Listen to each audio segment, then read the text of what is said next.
I'll call the meeting to order. This is the first special meeting of the Finance Committee on this year's budget. We will also there'll be several of them. We will also be discussing the budget at our normal our normal committee meeting next week as well. And I believe, Lee, Thursday is at 7 o'clock. It's a public hearing. In this room, or in the other room, is the public hearing, the committee public hearing on the budget, and then the full council has a public hearing as well. With that, Ben, I'm going to look at you. Are you in charge today? I'll start real quick. That's okay. I will go to the... Real quick. Mr. Garrity. Thank you, Chairman Clark, Mayor Joines, members of the City Council. We're here again. It's budget time. Just a couple quick comments. The presentation is different both in the book and in the slideshow today. We have tried to organize the budget based on the strategic focus areas that are in the Council's strategic plan, so that we can focus more on not so much how many widgets we buy, but what are the outcomes? What are we really doing to make the community safer and secure? What are we doing to make to have a healthy environment? And I think talking to the mayor and others that it'll be time, I would suggest, after the next election to do a new strategic plan.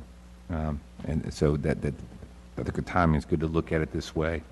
And then the last thing I would say is, as always, this is a recommendation from myself and the staff, but it's now your budget, so we stand ready to change it, help you answer any questions. It becomes obviously your policy document, the most important policy document that the council passes each year. So with that, I'm going to turn it over to Mr. Rao. Mr. Rao, you have the floor.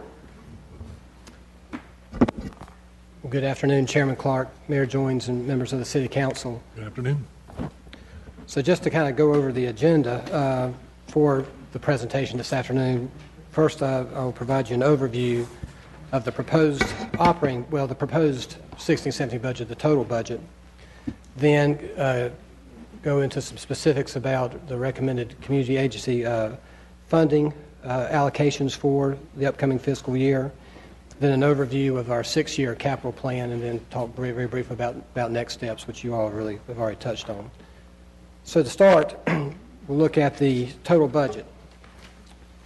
For 2016-17, the city's budget totals $442 million. That consists of $326.5 million for operations, $41.5 million for debt service, and $74 million for capital.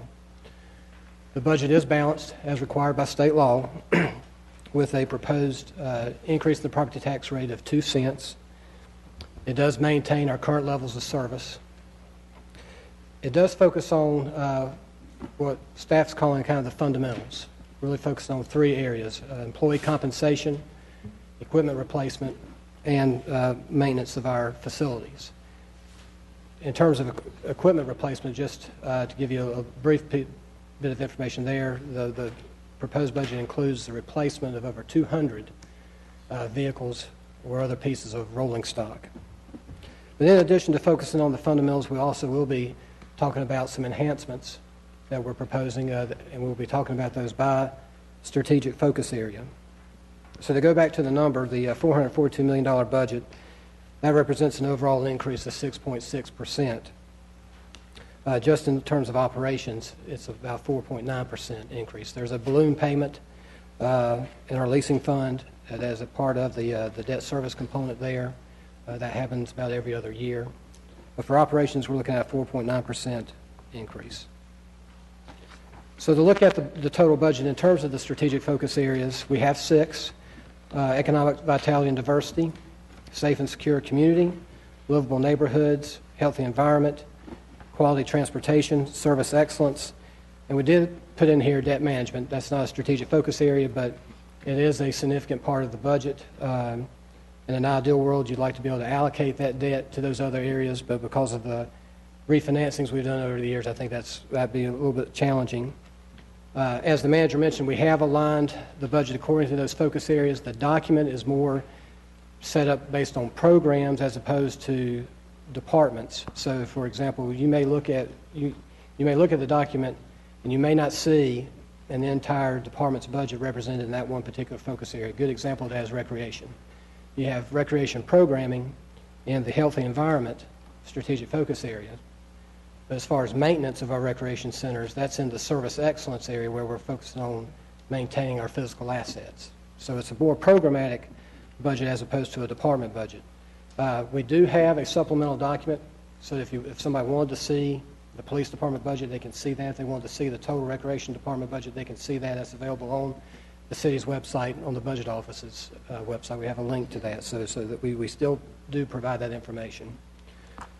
Just very, very quickly, since this is a new way of presenting the budget, I want to just kind of tell you very briefly what's in each of these areas. So in economic vitality and diversity, you have business development, our public assembly facilities like the fairgrounds, the convention center, Bowman Gray Stadium, and off-street parking. In safe and secure community, you have police, fire, and emergency management. In livable neighborhoods, you have our planning and development services programs, our housing code enforcement, our community and housing development programs like our housing rehabilitation, homeowner assistance programs, and human relations. In healthy environment, you have water, sewer, our sanitation services, solid waste disposal, stormwater, sustainability, and recreation and parks programming. Under quality transportation, you have our traffic system management programs, our street maintenance services, and WISTA, the public transit system. And then finally, service excellence, which is quite a large area, somewhat of a catch-all. You have our policy leadership areas, the mayor's office, the city council, the city manager, city attorney, budget, human resources, finance, information systems, facility maintenance, fleet services, vegetation management. So it's a large area, but it's kind of more the internal services that support and help the other strategic focus areas meet their outcomes. So what I'd like to do is spend the next several slides going over some proposed enhancements in the budget by each of the strategic focus areas. And to start with, we'll look at safe and secure community. The first proposed enhancement there is the creation of the Central City Police District. Total cost of that would be $310,000. That includes the addition of a police captain and 4 public safety communication operators. The Public Safety Committee was briefed about this proposal in March. Just to kind of recap, the purpose of the district would be to improve the efficiency and effectiveness of police services in that particular area of the city. There would be 5 beats within that district. Some of the benefits that police anticipates we would realize would be better coordination of special event support in the area, increased presence and response, an improvement in community relations, really position the police department to respond to the increasing population and growth in businesses in the Central City area, and in coordination with the universities that are located in the area. If approved, the changeover would most likely take place in the fall of 2016. Other than the 5 positions that I mentioned, there would be no addition of patrol officers for the district. The next item is the consolidation of city-county forensic services. Yeah. Hang on a minute. Ben, would you like for us to ask questions to let you get through a little bit of this first? That's fine. Why don't we, I tell you what, let me let you pause at each Okay. paragraph, so to speak. Yes, So sir. we've just gone over the Central City Police District. Are there any questions on it? Go ahead. Could you be a little bit more specific as to the location? I see it, but I can't visualize 28th Street South. Where, I mean, Okay. tell me what area you're talking about here. For detailed questions, I'm going to defer to the police chief for that. Looks like a planted question. He has a map. with I'm him like, already. he got the maps.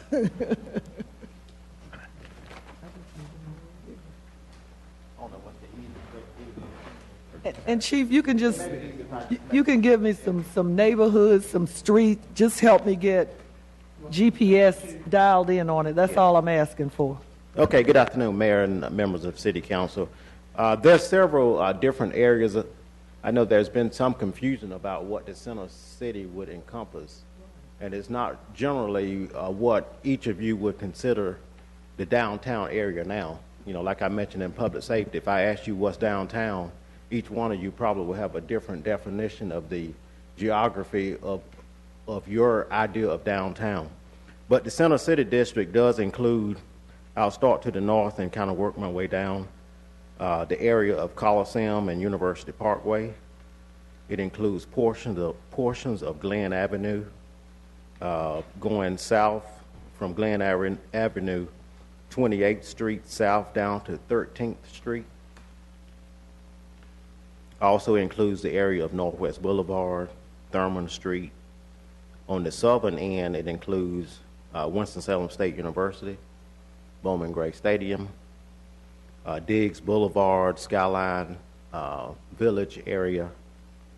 Going a little southwest, it includes the Washington Park area, parts of Walltown Street, UNC School of the Arts, the Cascade Banner Avenue area, and at the southern tip, it includes portions of Salas Creek Parkway. What we wanted to do, not generally focus on our core downtown area, but also include some of the areas that are not considered downtown into the Center City District. That way we can coordinate events, university events, also events that does include the core downtown area. That way that'll be under one district captain. We can better utilize the resources that we have and also, again, provide better police services. Okay, Any other questions for anybody? I'm good, thank you. Chief, is this a similar district to the other three as far as makeup and composition? And Yes, currently right now, as you know, we operate in 3 patrol districts, District 1, 2, and 3. The Center City District will be similar to those. It does take pieces of each one of the current police response districts and makes that core Center City District. Also, it does include portions of Martin Luther King Drive working up from US 52 up to the Winston-Salem State University area also. okay, Ms. Burke had a question. Yes, I was going to ask, when will you start?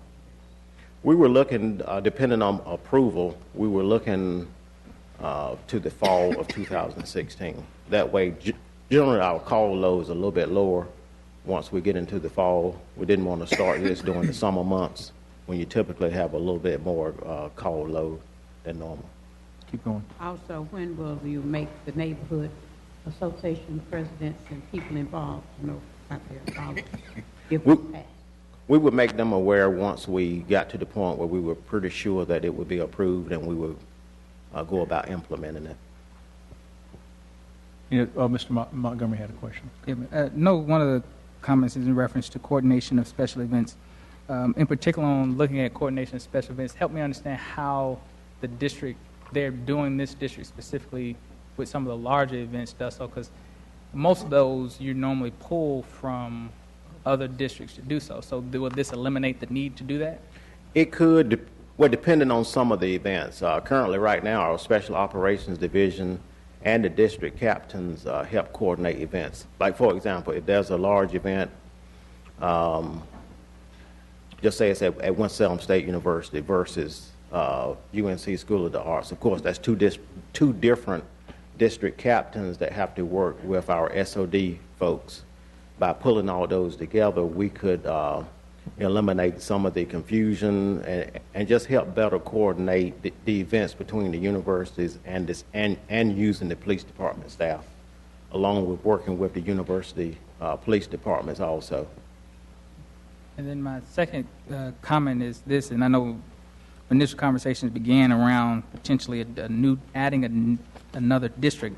I said to the city manager, at least in the sense that we should stray away from geographical connotations to the actual districts. There's no other district that we specifically identify based on geography, which I think it hurts us when we talk publicly to the community, when we do that for one district around the conversation of where the focuses of resources are. And we know that we have that conversation that happens in the community around where we invest our resources.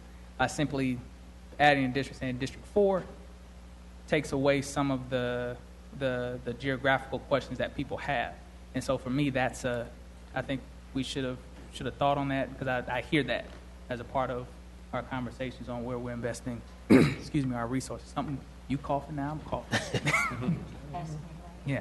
And so that's just a...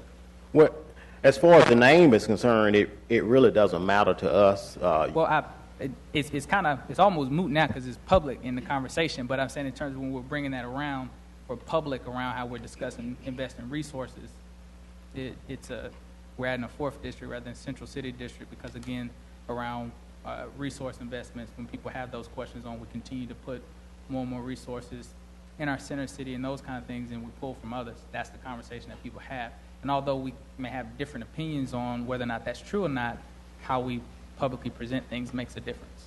I understand. Okay. We will now go to Consolidation City-County Forensic Services.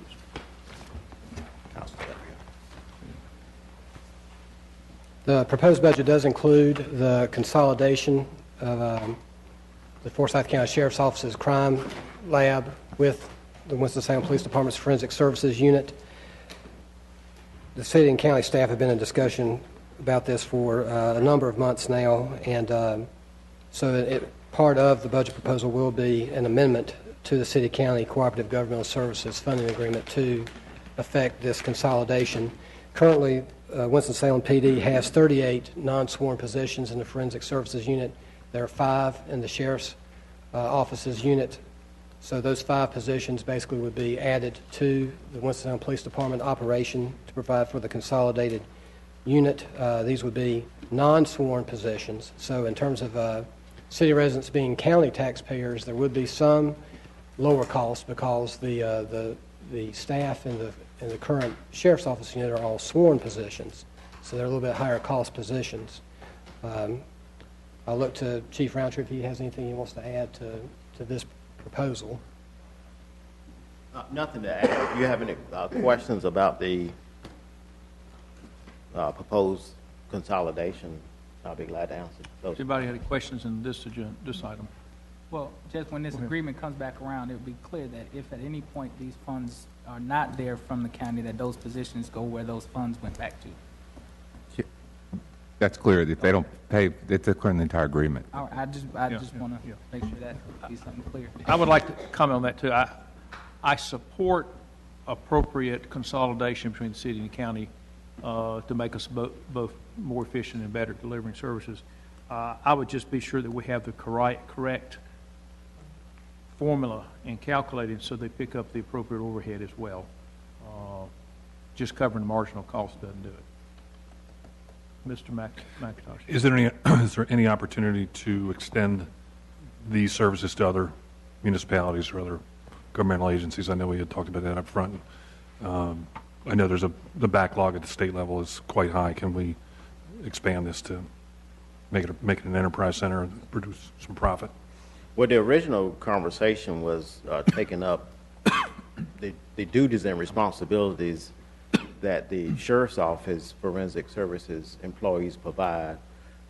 So based on this agreement, this is what the police department will be doing. I guess eventually down the road, once we figure out the correct formula, the workload, because that's one of the things that we have to work out also to make sure that the 5 personnel will cover the workload that we'll be adding on from the county. I guess down the road, that's one of the things that could be considered. But this particular agreement is only going to cover what the Sheriff's Office does now. Right. Thank you. Okay. Thank you. We'll go to the next one, Enhanced Public Safety Data Analytics Information Support System. The proposed budget includes the addition of 2 crime analysts and 2 information systems analysts to the police department's information systems division. Currently, we have 6 crime analysts. Actually 2 industry standards would suggest that you should have 1 crime analyst per 30,000 calls for service, or 1 analyst per 1,500 Part 1 crimes reported. Based on that standard, then we should have between 8 to 10 crime analyst positions, and we currently have 6. So the proposed budget does add 2 crime analyst positions, really to provide enhanced data analytics. I mean, to be able to provide more drill-down type analytics to the beat level, provide more customized reports, provide the information more quickly, so that really police can be more proactive, can identify potential trends, as opposed to perhaps being reactive or using a higher level of crime data or call data. And then the information systems analysts, currently there are 8 IT professionals in the division, so this would increase that to 10. Right now they are looking to provide support to 30 police and fire facilities. We have new facilities coming online. They support 600 laptops, which include both office and in-car equipment, and 400 desktops. So part of its workload, part of it is to provide more professional expertise within the division to research potential technology solutions for the needs of the department. Obviously there's been a lot of investment in technology in recent years with the body cameras, the in-car cameras, and these positions would help with identifying additional solutions. And the total cost of those 4 positions is $276,000. Continuing with safe and secure community, but shifting to fire, the first enhancement there is the addition of a fire inspector position. Chief Mayo actually briefed the Public Safety Committee about this proposal, I believe in March, and Council actually approved the change in the fire inspection schedule to align with the state inspection schedule in April.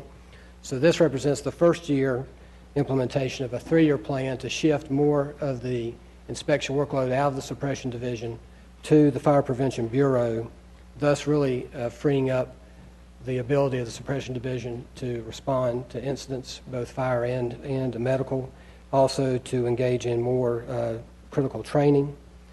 So this will be the first of a plan to add a position over the next 3 years. Cost of that, salary, benefits, and equipment, $77,000. Any questions here? Did you have an earlier question? I have a question. Go ahead. And it's basically to both chiefs. And Both chiefs. Mr. Rao. Considering our current situation with personnel and public safety, dealing with the issues we have of early departures and other things, how do these requested resources affect that situation, or does it?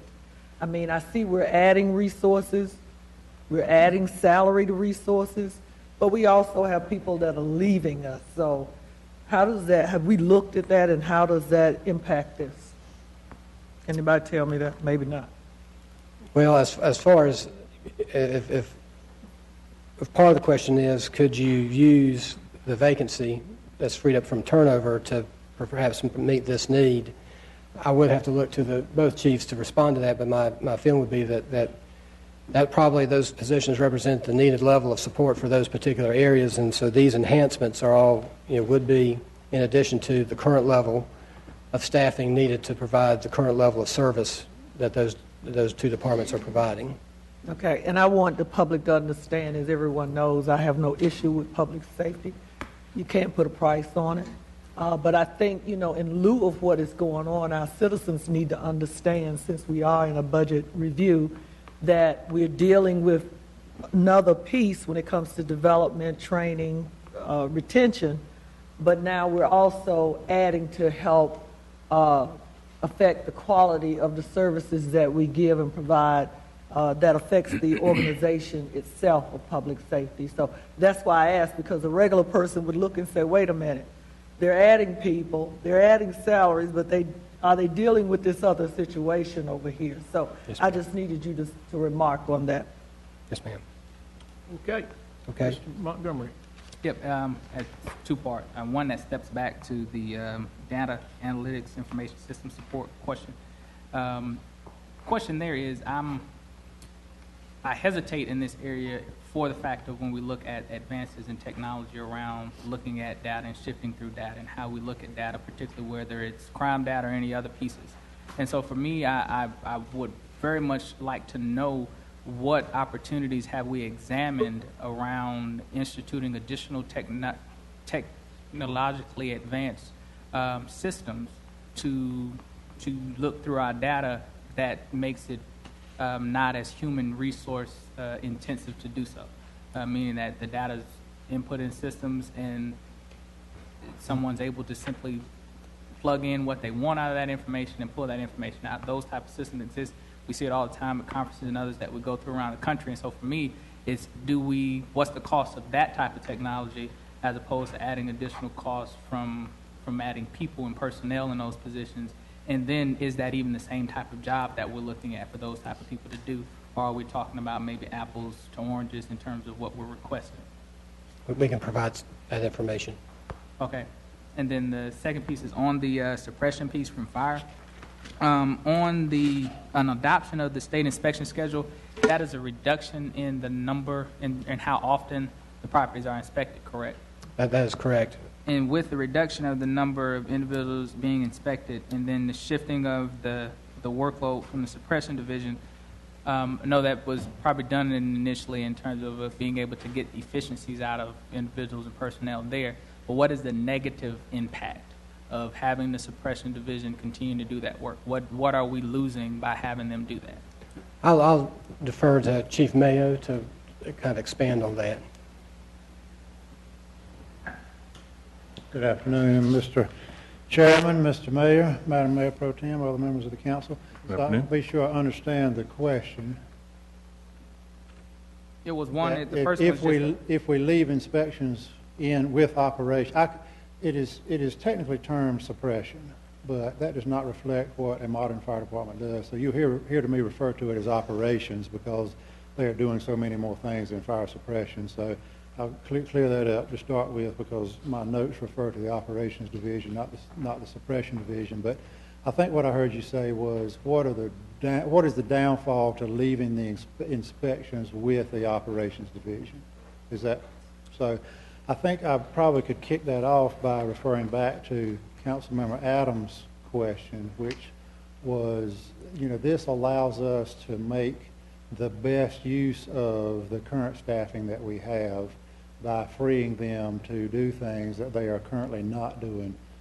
We have companies that come in every day and all they do all day long is inspections. They have no time for training. They're doing inspections and they're answering emergency calls and they're doing nothing else. We are the only major... And I don't want to cut you off because you're probably going to answer the question that I'm about to ask. And so it's just, the question I have on that is with that reduction, and that's the thought that I had, that they come in there that burdened down with inspections. So if we're reducing to the state standard of not having as many inspections, does that free up more time for the other pieces? But go ahead. It does free up more time, but the best option is for us to free that time completely for the operations division, and I think I'll answer that with what's coming. So we're the only major municipality who runs a system like this. Others have done it, and the reason they've gotten away from it is because it simply is a poor system. It does not work. So we're the only city that has the bulk of our inspections in the operations division, and we're also the only city that's doing inspections at a rate beyond what the state requires. So we've got those two things working against us.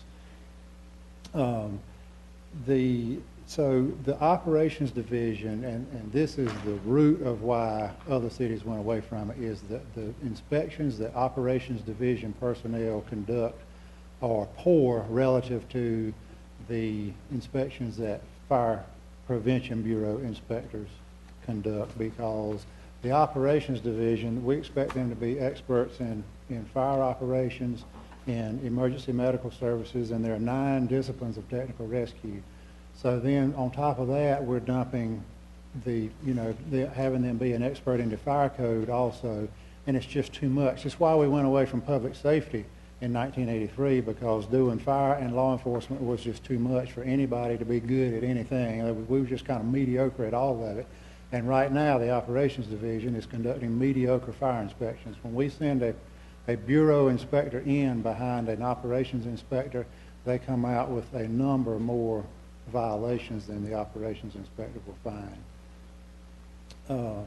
We get more complaints from the operations inspections than we do from the bureau, and a lot of it is because of the coming and going. They go in, You've got somebody trying to run a business, you've got a fire company in there conducting an inspection, they get an emergency call, they leave, they have to come back, sometimes depending on how busy they are, that happens several times.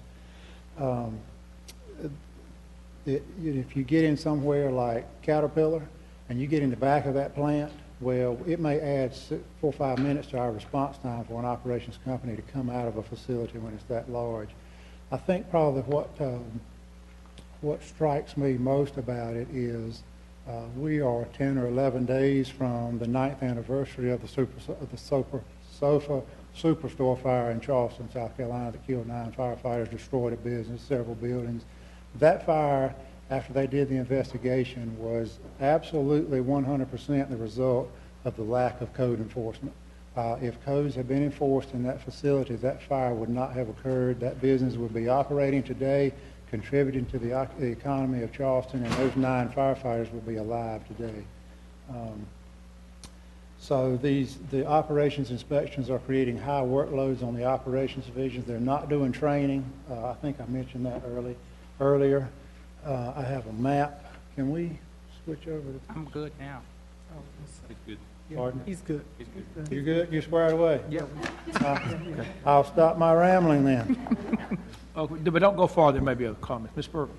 I'll get right up here in Chief Roundtree's seat. All right.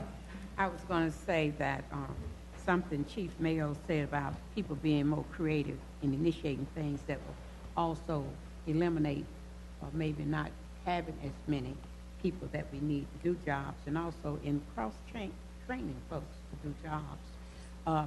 And I say this with no disrespect. In this city, we have department people that have not been creative as they should have been.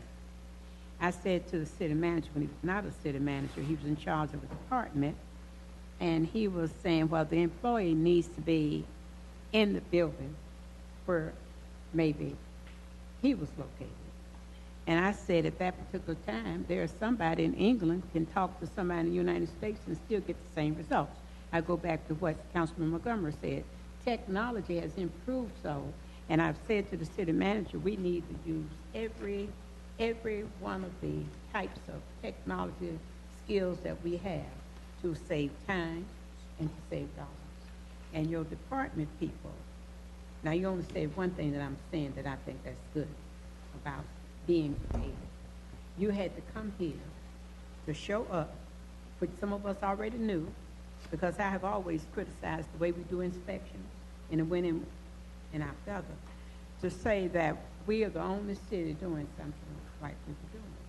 And I think it should be, as I said to the city manager as late as today, it ought to be a challenge to every city department head to be more creative, to help save the taxpayers' dollars, and to initiate things that can be very useful.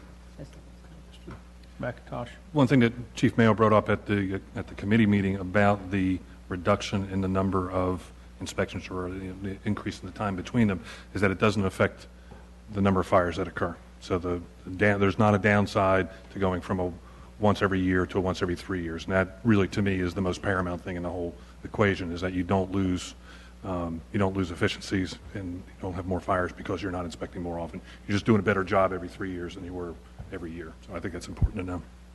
Okay. I've got a couple of questions. One, I would like to know what percent of reduction in the number of inspections we would anticipate by going to the state plan. And secondly, does the interval of inspections vary by the type of business? Because I happen to run a manufacturing company, and they come regularly to me, but if I had a law office or something, which is a much lower risk of fire. That's correct. So the answer to your first question is we estimate a 48.3% reduction. Now, that's an estimate because when we look at the number of inspections we do annually, we not only look at the number that are mandated, but we look at the number of re-inspections. Mm-hmm.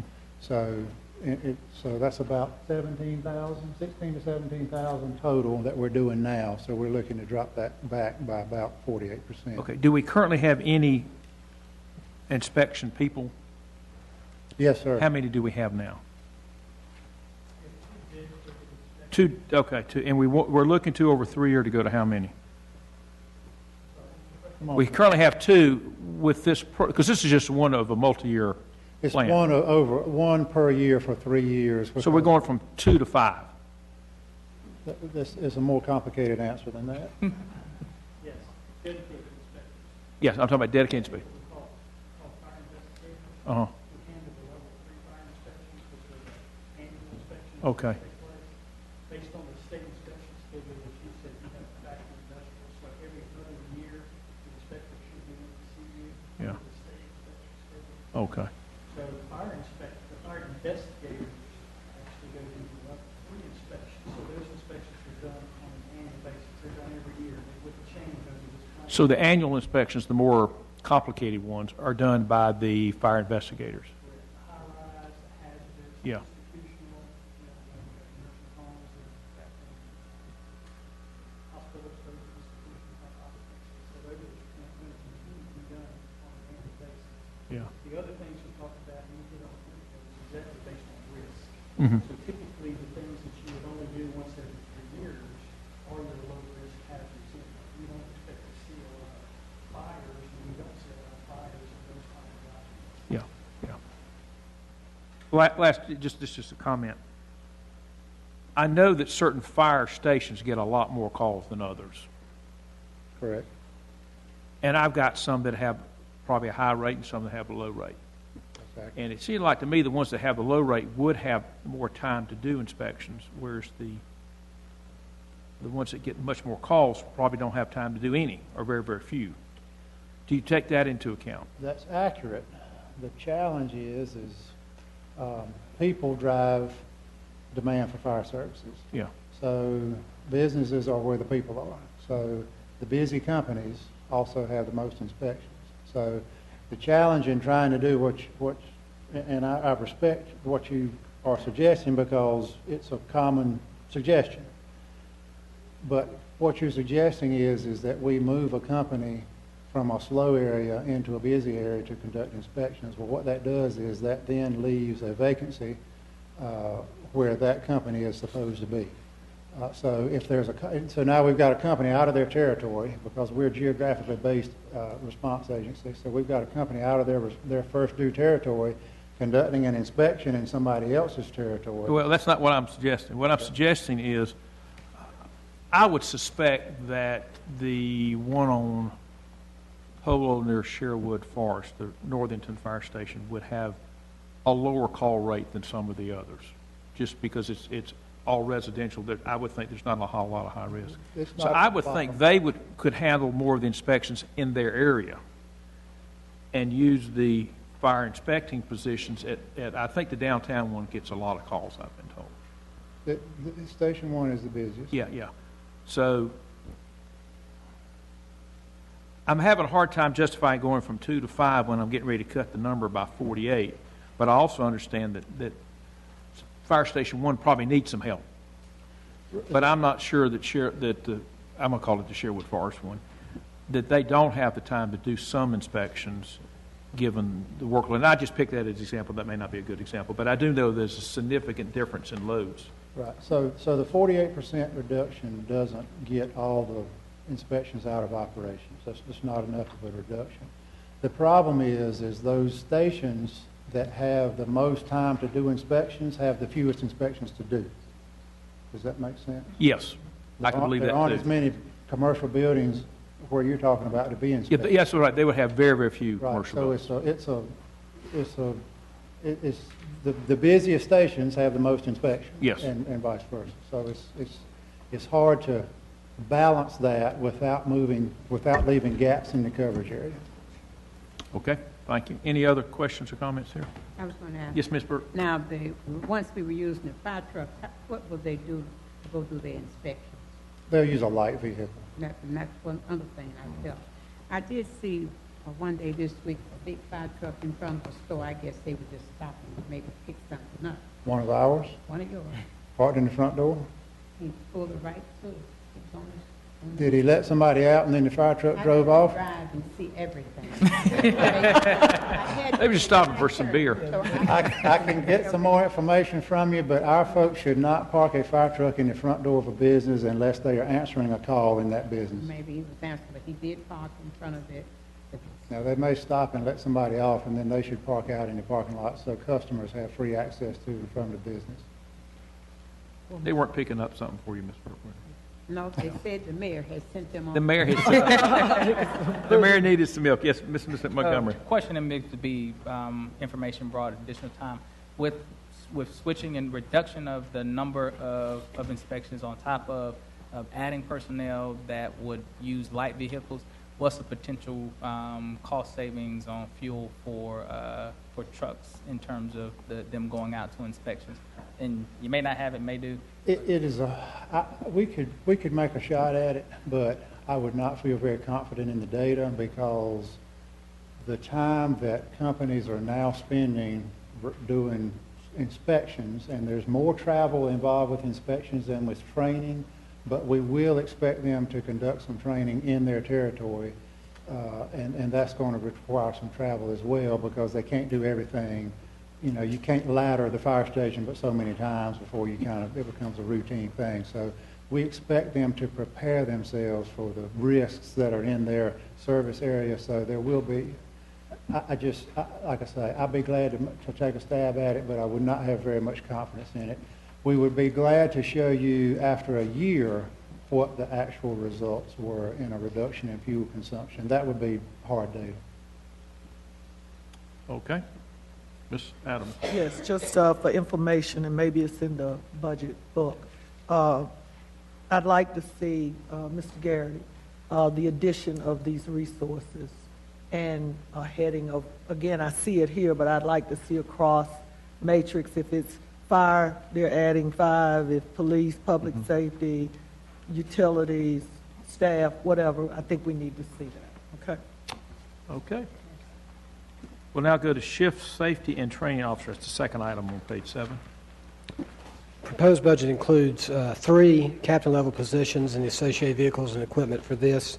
As part of the 15-16 budget, we did add 3 shift safety and training officers. 3 primary responsibilities of these positions would be providing training within the districts on fire tactics, specialized rescue, emergency medical services.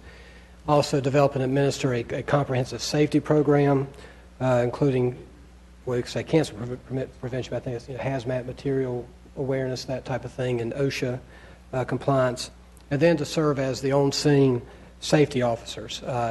So right now we have 3, 1 for each district.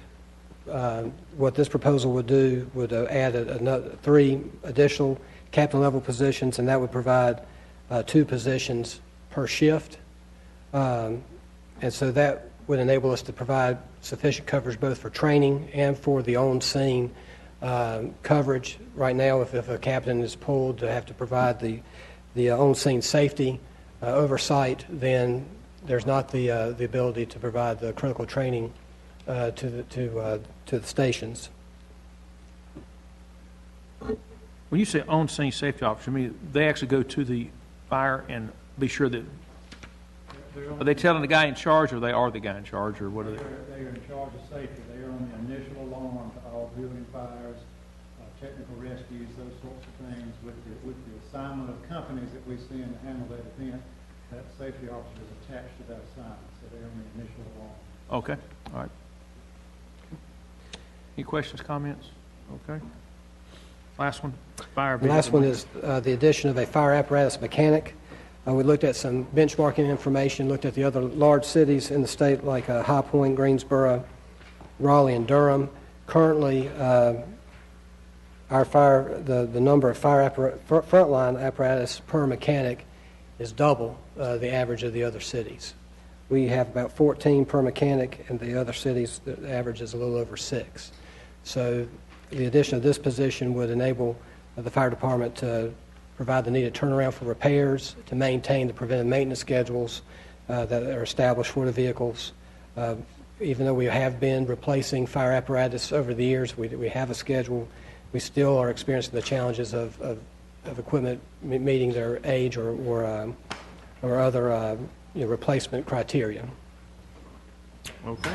Any questions there? I was going to ask. Yes, the ma'am. Training of the apparatus mechanics. What training do they have? For the past several years, they haven't gotten anything, but we have it in fiscal 17. We're planning to send them to. We have to get them certified to be able to maintain the warranty on the apparatus that we purchase. When we provide our own repairs in-house, they have to be certified. So we send them to pump school. We send them to the cabin chassis manufacturer schools. We send them to the aerial manufacturer schools so that they are trained and qualified to work on the specific things that we have in our fleet. And some things they can do on site, which would save some dollars rather than going out. Yes, ma'am. I'll give you a good example. When we were short, we were down to just one mechanic, and we had to replace the radiator in a fire truck. And if we had done it in-house, it would have been about $4,000. We had to send it out because it's not safe for one person to do that, and it was $8,000. It was double. That was just one example that comes to my mind. Okay. Thank you. We'll now go to page 8, healthy environment. So the next strategic focus area is healthy environment. The first proposed enhancement in this area is for stormwater management, the stormwater management program, increasing the capacity to respond to drainage issues. Two parts of that. One is adding a civil engineer position that would assist with a number of the projects that are underway in that program, like the groundwater pollution activities in the 28th Street area, the methane gas remediation project that is underway at Bowman Gray Stadium, the remediation design that's underway there in City Yard. The second part is the addition of a drainage maintenance crew. We have seen an increase in complaints related to drainage, anticipating that to increase almost 50% next year, or actually in the current year. And so this crew would respond to those complaints. We are seeing an increase in requests for private property drainage assistance. Also, the stormwater program has assumed drainage projects on city property and in parks, and in particular Spring Park and Lockland Park. So the workload's increasing, and so the addition of this drainage maintenance crew would help to respond to that. It's not only the positions, but also there would be some equipment that we would invest in as well so that this crew could carry out its work. This is covered within the existing stormwater revenues. There is no request in the budget, no proposal in the budget to increase stormwater fees to pay for these particular costs. How are we doing on recruiting engineers? Is this going to be a position we can fill? Turner, I guess I'll look to you. I don't see you. Hopefully. Best I can offer you is that we think that the economy is better for being able to hire engineers than it had been in the past when the development industry was very hot. Okay. But because the economy has turned around in this area, it is not as good as it was a couple of years ago. Okay. Thank you. Go ahead. Yes. Could you give us some information or provide us some information on the drainage complaints of last year versus the complaints we're seeing now? For instance, I know that all of this grass and stuff that we cut, and we have contractors do it, and citizens, they don't get the grass out the street, and now we're seeing the flooding of people washing the debris along with the grass in the stormwater drains, and this is causing problems. And this goes back, Mr. Garrity, I have asked over the years, we need to hold these contractors accountable to cut the grass correctly, because they're contributing to our problem. And if we cite them just like we do citizens for not doing the job properly, then they'll stop and we can affect their money. But I'd like to see the data that says what the complaints are. Is it debris? Is it junk? Is it tires? Is it something? Because we now need to understand what's driving this, because it could get even worse for us. Yes, ma'am. Thank you. Ms. Burke. In fact, one day last week, Mr. Turner went out to look at just what you were talking about. People are taking their trash putting it right on. And it's going down in there. And I said to Mr. Turner, tell me, when I talk to the citizens, what are they doing as far as tax dollars that we're going to bear a burden that we don't need? And can you just tell you what we talked about, please? Mr. Turner, you want to comment on your meeting? What we had is exactly the situation that Councilmember Adams and Councilmember Burke were describing, where a contractor who was mowing for a private property owner was leaving the clippings in the gutter. And of course, this particular contractor, in Ms. Burke's case, actually left them in the gutter on top of the storm drain line, on top of the catch basin, so they flow right into the storm drainage system. We went out to investigate and found exactly the concern. We dispatched a crew out to cite the property owner because we didn't know who the contractor was. And so by the time we got out there with a citing crew, the contractor had gotten back and cleaned up. So it was a fortunate outcome of the complaint that we got from the citizen that was passed along to Ms. Burke. But it is an issue that we have a concern about, and we have a public outreach and education component to our stormwater program to try to address this, but it is an issue. Thank you. And I have one other. Yes, ma'am. Since we were talking about 28th Street, and you know we've had a lot of problems with stormwater. If we, looking at this, what we've been looking at with the citizens, these homes may have some problems. If there's some problems, what will we be able to do if we would have to relocate some people and spend some money? Do we have it in the budget? I want you to know that I'm very concerned about the citizens who've been meeting on a regular basis. And we don't see anything that will say that the city is completely clear and not really responsible for some of those things that we're seeing. Would we have, about how many homes would we be looking at? And should it be put in the budget, considered now rather than when it comes, say, what are we going to do? I think we'll have to bring a report back on that, Councilmember Burke. Okay, just for the record, I want everybody to know. Thank you. Any other questions on this page? Okay, thank you. We'll now go to healthy environment, or this is the page 9. Another area within the healthy environment, strategic focus area is recreation and parks, facility maintenance. The proposed budget, the general fund budget, includes a one-time use of fund balance to address some major maintenance that we have in with a number of our recreation and parks facilities, and you can see the categories there. They total $890,000. We have identified specific locations in some of these categories, like picnic shelter renovations, basketball court resurfacing, that we can provide you all. But we would use one-time money to pay for those, to meet those needs. Also, we're anticipating that the bond-funded water spray grounds will be online at some point during fiscal year 16-17. So in recognition of that and those added facilities, the proposed budget does include the addition of 3 positions in the Recreation and Parks Department to support those facilities and to eventually support the new Winston Lake Aquatics facility. Okay. Question? Yes, ma'am. Would you go a little bit into the park amenities improvements? I can provide those details, Councilmember Burke. Yes, ma'am. Okay. Page 10. Moving on to quality transportation, the proposed budget includes funding for the new traffic signal system. That's scheduled to come online at some point during fiscal year 16-17. Resources needed to support this new system include the addition of 1 information systems senior administrator, and then some contractual services expenses to operate and maintain the system. The contractual services would be mainly maintenance contracts, on-call, actually responding to needs in the field if there are issues with the signal system. The administrator position is needed because the new signal system is kind of like a computer network, more so than I think the old system would be.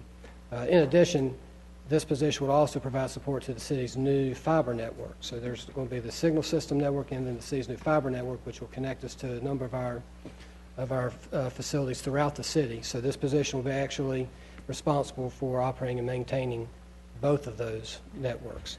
And it's going to be finished during the year. During the year, yes, sir. So we're pretty close now? I'm sure about the signal It's system. almost complete, yes, sir. Okay. We will get some reimbursement from NCDOT to cover the time and expense related to the traffic signal system. So while the total cost is $196,000 for the position and the contractual expenses, the net cost after you factor in the additional revenue will be about $92,000. Okay, any questions on the new traffic system? We've been working on this a couple of years. Maybe we had a couple of phases to it. That is correct. The next area is Authority? Winston-Salem Transit Authority, and there are additional resources proposed for the fixed route bus system and for Transit of Forsyth County. Fixed route bus system, what's reflected in the budget is the startup of the new route system in January. So you have a half a year of cost to implement those 28 new routes. That includes 12 positions, 9 operators, 1 supervisor, 1 mechanic, and 1 cleaner that does exactly that, maintenance, facility maintenance work. But that's budgeted for half of the fiscal year. Any questions there?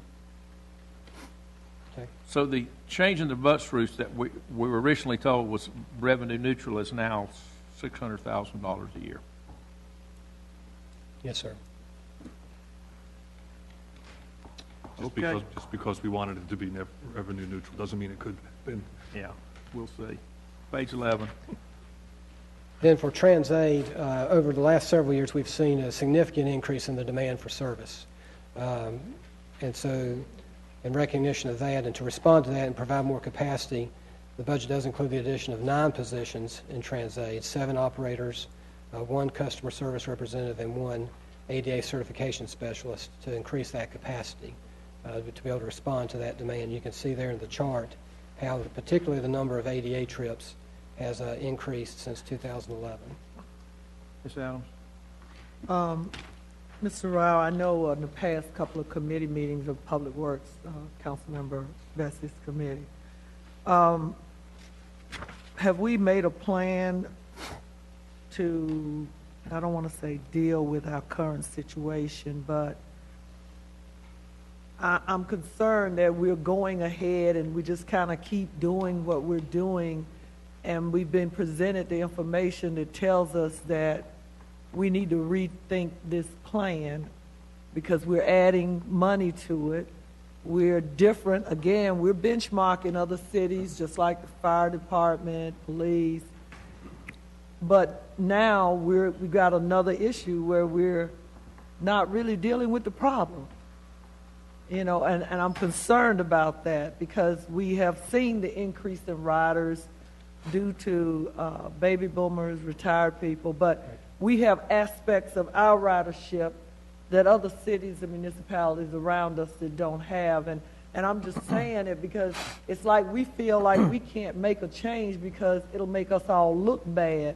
But we need to understand that the ridership continues to go up. We continue to put money in it, but we don't change anything to make it better except adding more buses and more employees. We need to look at the data that they presented, and maybe Councilmember Bessie can help me with this. Mr. Bessie, why don't you comment on the... Sure. If I may, the $378,000, as I understand it, is what we're going to have to spend in order to add positions and equipment to meet what we had to tell the Federal Transit Authority that we would do to resolve the complaint.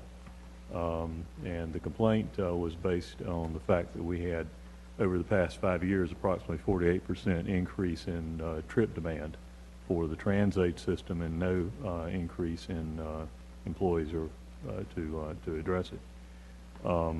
What we've just started looking at in the Public Works Committee is how to address that very substantial, that steep increase curve in demand for transit services going forward. And what I suspect we're going to need to do in order to keep from having to add this kind of additional increment every couple of years is to make changes to our transit system that will encourage, for those who are capable of doing so, encourage use of the fixed route system and to consider revenue source adjustments. We're currently almost unique in the fact that we don't charge at all for most of our TransAid trips when they cost how many times more per trip than a fixed route? 5 times much per passenger trip for a Transaid as for a fixed route system. So, you know, in addition to what we are already doing to address the quality of service problems, we're going to have to separately address the demand generation and the resources to pay for all this. But that doesn't keep us from needing to put the additional increment of dollars in this year to basically pay for what we are having to do under the FDA. And Chairman Clark, I guess what I'm asking too, Councilmember, is that I know your committee is working, but are we planning on trying to do something? I'm not saying now, but within the year before we get to the next budget cycle. Yes. Okay, good enough. Thank you. Any other questions on Transaid? Okay, Service Excellence, page 12, enhanced right-of-way maintenance. Yes, the proposed budget makes permanent a pilot program that was implemented during this fiscal year to provide what we call 2 rapid response teams for enhanced right-of-way maintenance. 2 3-person crews that would start each day working a particular route in the city, picking up litter, but then as complaints and other service requests would come in, they would be deployed to those locations to immediately address those concerns. So you have a total of 6 positions that would be permanently added to the budget, 2 crew leaders and 4 maintenance workers and the associated equipment. I think we found the program this year to be successful, so that is now incorporated into the proposed budget. I was thinking about that on my way here when I looked at where I come from. As I've said to the city manager on occasions when I get up and I leave my neighborhood, ride through my neighborhood, and go on the other side of town, how nice the other side looks and how bad my side looks. And I've come to the conclusion that we have some people who work for the city, whether you're contracting them or they employed to do this work, are just plain lazy, and you need to get rid of them. Now, that's simply what I'm going to say. And also, I think we do a poor job in going back, checking them to see if they're doing their job properly. It is a shame to take our tax dollars, and we pay taxes, and it's not that you would look at it and say, oh, maybe they're doing one side, putting more service over there. They're putting some of the same service on the east of 52 that you have on the west of 52. But the folks who clean up on the east of 52 do a better job in cleaning it up. Also, the restaurants who are on the west side of town, they make sure theirs are cleaned up. On our side, I'm sending people back and forth to clean up when they could merely, I'm going to give you an example, CBS, sitting on the corner of Martin Luther King and 311 New Walker County. I go to the CBS on University. It looks clean. That's his ward. Well, okay. Then the CBS on Martin Luther King, now they'll have paper out. The dumpster, instead of them picking up the paper in the dumpster, they're leaving trash and everything in the dumpster. Now, that to me, the Public Works Department needs to have somebody who will go around and monitor. They do send them out, but I think it must be a playhouse they're playing because they don't get anything done like they should. Now, when I was out today, the police chief is here. He's here. And when I didn't call anybody, but I observed today that growing on the sign, all up what you're talking about going to have cut, you can send somebody out and they will have to do it. So what I said to the city manager on so many times, we need to have a better record of checking. And also people are asking me, do we still have where an employee stands and watch while other people are working? Standing. He must be the driver or something. I thought we had stopped that. I think that only when there's a safety requirement, and there's certain jobs where there's if a streets worker is in a confined space, but we've tried to make sure that everybody is working at a required position. Well, the one that I observed, they're standing on the side. They're not out in the street. And I think they need to be doing some work also because taxpayers are observing this. And I emphasize this, and I hope you know how serious it is. If we're going to hire people to do the job, because when the city at one time took care of all of that, we did a better job. Then we got contractors, and contractors are doing a poor job. And then our city employees now doing the same kind of job that the contractors are. We need to get rid of them. Mr. McIntosh. I get continual frustration from having to answer calls from constituents who are complaining about the quality of cleanup on state roads, and I have to answer them and tell them that's not us. But at a community meeting recently, Pat Ivey explained why, and the state has cut back their budget for that. I think the community needs to have a conversation about whether we want to pick up some of that tab, and I know it's a big tab, but it's hard to tell people who are coming to visit Winston-Salem, think about moving their jobs here, moving their businesses here, that's not Winston-Salem's problem, that's the state's problem. But it reflects on us negatively. And you come in on Business 40 past the hospital, and it's terrible. And we're punished on that because the state doesn't want to allocate the money to clean that up. So I know it's a big price tag, but I think we need to have that conversation about whether we're willing to spend it. Mr. Montgomery, do you have a comment? I did. My comments are actually more in line with Councilman Burke's in the sense of I have more questions in reference to the success of this, in the sense of just some of the areas that we've located in and that are listed here in the streets. That I have at least one on here that, for instance, the neighborhood association, people who are active, that they go out and they pick up and complain about the fact of things not being cleaned up and taken care of. And so we have crews that are supposedly in these areas, then how is it that the neighborhood, they're the ones that are doing the cleaning and not the crews?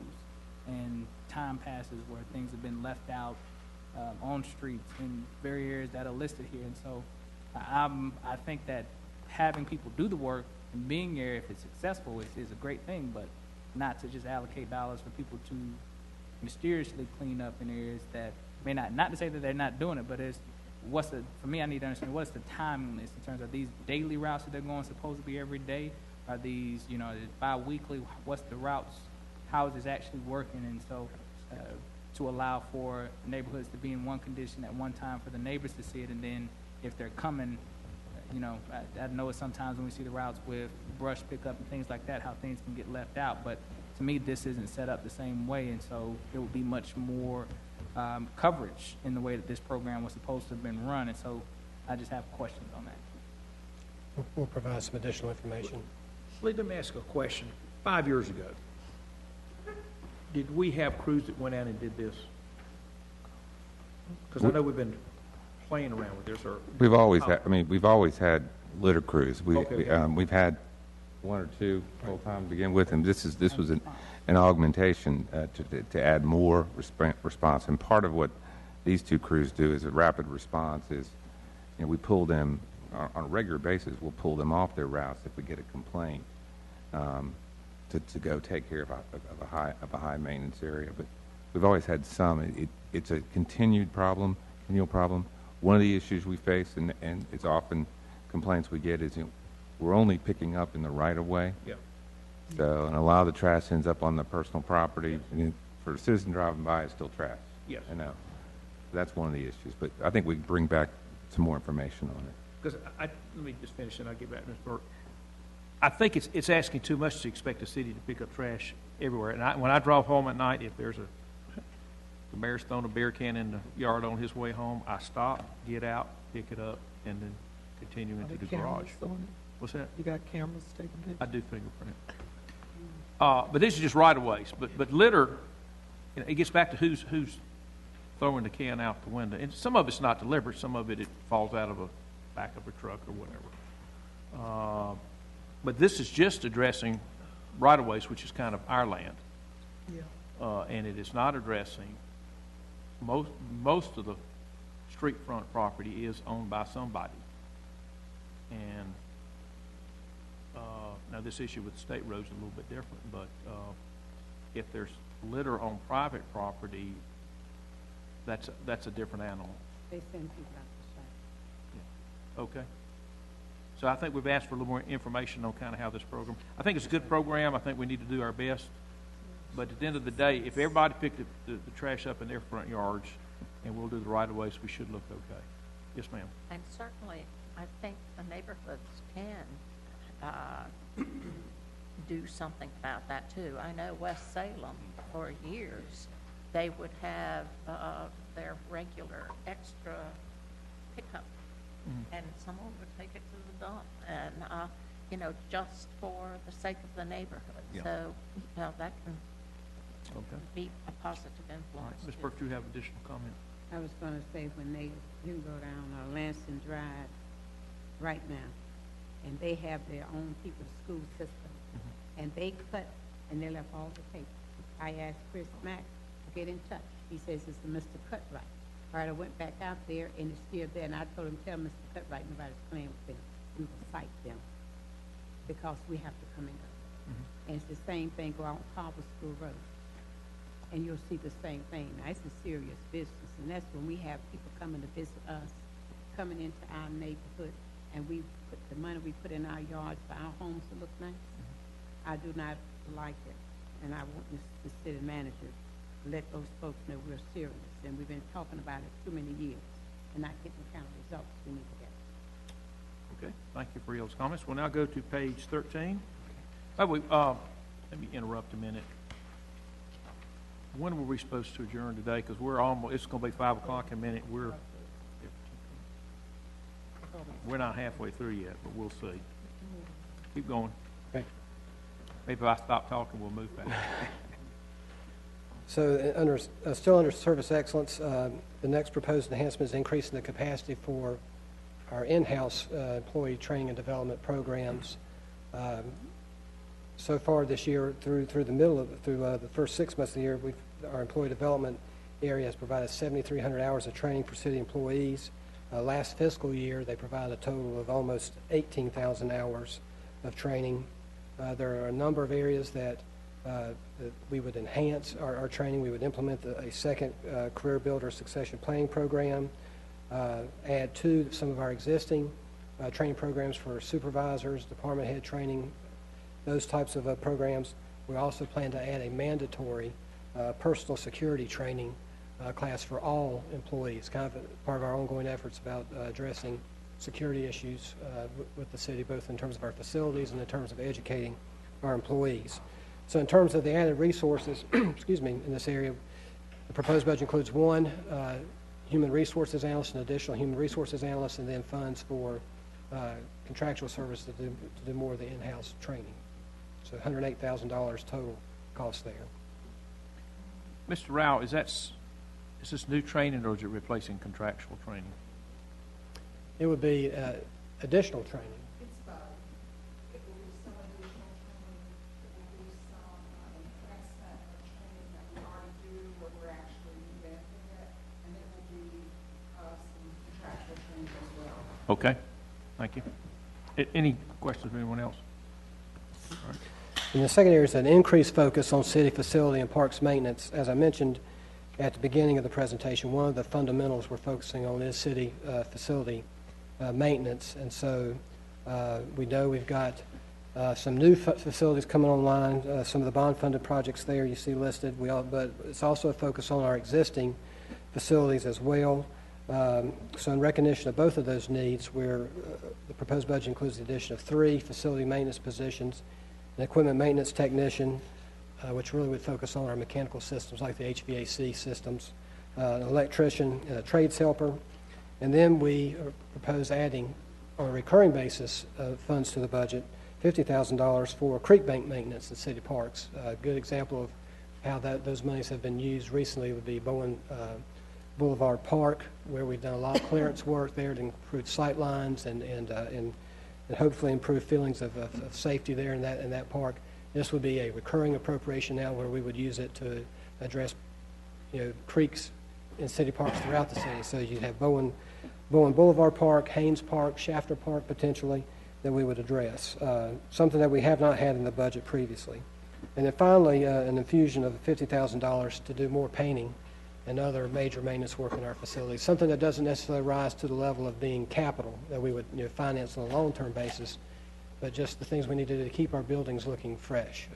And I think that there's going to be a lot of focus on some of our recreation centers in the upcoming year, of really helping improve the aesthetics of those facilities. So total cost there would be $215,000 between the positions and the other funds. Any questions there? All right, continue. Then the remaining two strategic focus areas, economic vitality and diversity in livable neighborhoods, some enhancements there, or highlights, I should say. The first one there is adding a senior project supervisor to administer our Minority and Women Business Enterprise Program. This replaces the contracted position that we've had in place. So really, the $73,000 is the cost of the full-time position, but it's partially offset by the contractual services cost. The next one is investment in our off-street parking program, in particular replacing some of the light fixtures in the Church and Fourth parking deck with more efficient LED light fixtures. That is an enterprise fund, and so that cost is covered by the revenues and resources in that fund. And then in the Winston-Salem Fairgrounds, last year in 2015, we did complete a new master plan and operational review of the Winston-Salem Fairgrounds, and out of that study, one of the recommendations was to add a marketing position to really focus more on increasing our sponsorships, our outside income to cover our costs, and also to focus more on our non-fair events. Right now, the Dixie Classic Fair still is the anchor for the whole fund. Provides probably 2/3 of the revenue for the operation. We'd like to see that maybe move more towards a 60-40 split, over time, and really could see our non-fair events and programming increase. And we feel like that this position will help us do that. Our expectation is that the position will pay for itself. So we do have revenue budgeted in fairgrounds with that expectation that that position will generate additional income, at least sufficient to cover the cost of the position, if not, add to the income for the fairgrounds. And then also on the capital side, the proposed budget does include $2 million in capital spending and financing for addressing some of the most critical maintenance needs that were identified in the master plan study. A lot of focus on needs in the annex and education building, our grandstand, and also some improvements to the farmers market building. So right now we've sized this amount based on how we feel like the fund can support it, because there will be new debt service expenses that obviously the fund will have to carry. It's not something that would be covered by tax dollars. It would be paid for by the Fairgrounds Fund. And so we do have $2 million proposed there. And then finally, in housing code enforcement, and this is in the livable neighborhoods strategic focus area, we have added some dollars there, $7,500 to invest in a high-resolution camera that we would kind of rotate around several occasions where we've been experiencing frequent illegal dumping, so we can have better documentation of violations in those areas. Okay, thank you. Any questions on any of those? So that concludes the highlights by strategic focus area. The next slide, I want to talk about something that really cuts across the organization, and that is employee compensation, one of those other fundamentals that we talked about, and want to just hit on what is in the proposed budget. First, we do budget a merit pay adjustment that would be between 1.5% and 3%, depending on performance. Our performance appraisal system works. Someone is rated a solid performer would get 1.5%. Someone who got strong would be 2%, and a top performer would receive 3%. On average, that averages out to about 2%, and so that's what we have reflected in the budget. That $2.76 million you see there, that is the total budget impact. Not just general fund, but the total budget impact. Then secondly, we're also proposing to do the next round of a 2% public safety supplemental pay adjustment. One was approved in February that increased minimums by 7.5% and then also increased pay by 2%. This one would be a second round that would be effective January 1st of 2017, and that would be applied to sworn police and certified fire personnel. And then in addition to that, there was a study done within the police department of police officers of varying levels of experience, and what they've discovered is that there is a worrisome trend of turnover for police officers that have between 5 and 15 years of experience, and in particular, right there, it's about 7.5 years of experience. And so the proposed budget does include an additional retention adjustment to try to address that particular issue, and $640,000 would be the cost for that. Then we've also got a 3% market pay adjustment for all other city employees. So this would also be not only 3% to pay, but also 3% to our pay plan minimums. This would be applied to all employees except sworn police and certified fire, who would be receiving the 2% public safety supplemental pay adjustment. Cost of that 3% market pay is $3.1 million. And we'll see a slide here in a minute that kind of shows the challenges we are facing with other city positions.